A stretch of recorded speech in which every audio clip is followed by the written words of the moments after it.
Le lion rugit de nouveau, c'est un peu l'impression qu'on avait vendredi soir à Casablanca, puisque rien n'était trop beau pour Peugeot et son importateur exclusif, la Sopriam, pour le lancement officiel de leur SUV 3008 au Maroc. Une ambiance chic et une mise en scène sobre au siège de la Sopriam à Casablanca pour un véhicule qui marque la montée en gamme de la marque au Lyon et annonce l'offensive produit à venir de Peugeot.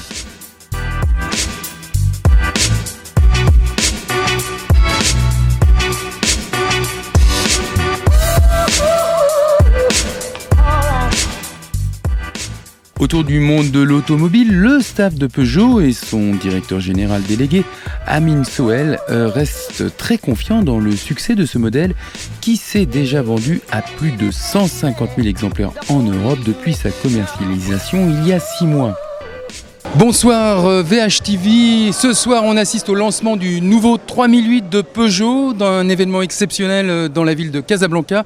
Amine Sohel, le directeur général, a bien voulu répondre à quelques questions tout de suite avec Amine. Bonsoir Amine. Bonsoir. Alors, première question, le 3008, on l'attendait, il est là. On sait que c'est un énorme succès en Europe avec plus de 150 000 ventes. Quelles sont vos ambitions ici au Maroc ? C'est clair qu'avec un véhicule pareil, on peut avoir l'ambition et on a tous les moyens de le faire pour que dès 2018, on puisse prétendre. La concurrence est là, ça va être difficile, il y a des beaux modèles de l'autre côté, mais le nôtre est de loin, en tout cas, le meilleur. Et il n'y a pas que nous qui le disons. Et on pense qu'à partir de 2018, on va pouvoir être dans le top 3 de ce segment. Alors le meilleur, on le sait, c'est la voiture de l'année quand même en Europe pour la première fois, donc un SUV. Le 3008, vous avez dit que vous aviez de fortes ambitions. Quelle est la différence qui ferait que on achèterait ce produit plus qu'un autre SUV? Parce que c'est bon, le marché des SUV, on le connaît. Pourquoi le Peugeot 3008? Qu'est-ce qui, vous pensez, va faire la différence? Je dirais avec un design très racé. Il s'inscrit vraiment dans le code et dans les gènes du SUV.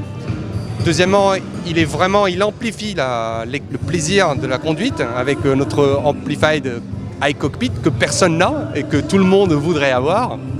Et puis, troisièmement, il est high-tech. Il embarque énormément de technologies. Les gènes de Peugeot, ils sont toujours là parce que c'était ça le challenge, c'est garder les gènes de Peugeot. Alors les gènes, on parlait de l'expérience de conduite Peugeot, on s'en parlait ensemble. Alors c'est quoi l'expérience de conduite Peugeot?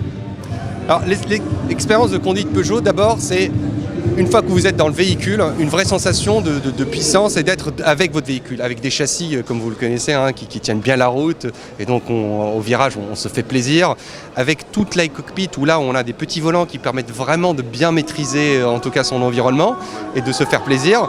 On a des motorisations qui sont bonnes, on a choisi de ne ramener que du 150 chevaux, 2 litres. Donc il y a de quoi se faire plaisir. Alors, on parle d'une montée en gamme chez Peugeot, on la remarque parce que vous parlez d'une motorisation de 150 chevaux. Un 2 litres diesel, oui. DCI. On a 3 niveaux de finition. Alors, donnez-nous les 3 niveaux. Je crois qu'on commence à 284 000 dirhams. On commence par un niveau... on a souhaité que notre niveau 1, c'est déjà un niveau 2 Europe. C'est-à-dire que notre niveau 1 est déjà très très bien équipé. 3 finitions sont proposées et qui sont richement équipées avec des prix compris entre 284 000 et 324 000 dirhams.